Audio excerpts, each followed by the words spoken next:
Unveiling the Comma Mystery in Relative Clauses. Hello everyone, and welcome to our English learning video. Today, we're going to delve deep into a topic that can sometimes be a bit tricky for English learners. Punctuation in relative clauses, specifically focusing on using commas to set off additional information. So, get ready to become a punctuation pro.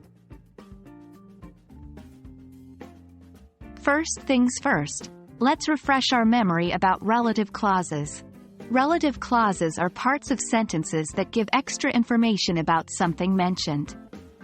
There are two main types: defining relative clauses, also known as restrictive, and non-defining relative clauses, also known as non-restrictive. The way we punctuate these two types is different and crucial in conveying our intended meaning. Defining relative clauses give us essential information about the noun or noun phrase they modify, without which the sentence wouldn't make sense or its meaning would drastically change. For example, in the sentence, "The book that is on the table is mine," the defining relative clause, "that is on the table," tells us which book we're talking about. Importantly, defining relative clauses are not set off by commas. Now, let's look at non-defining relative clauses. These clauses provide additional information that, while helpful, is not essential to understand the sentence. For example, "My brother, who lives in New York, is a doctor." Here, "who lives in New York" is a non-defining relative clause. It gives us extra information about the brother, but the sentence would still make sense without it.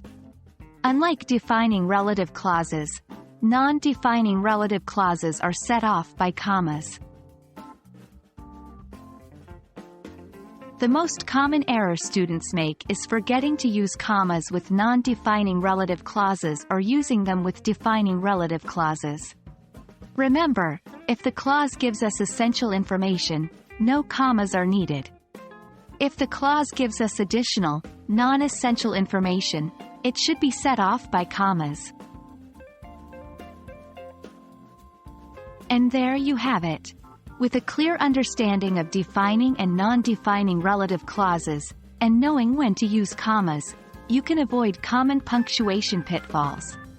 Keep practicing and you'll be an expert in no time. Thanks for watching, and we hope you found this video helpful in your English learning journey. Until next time, happy studying!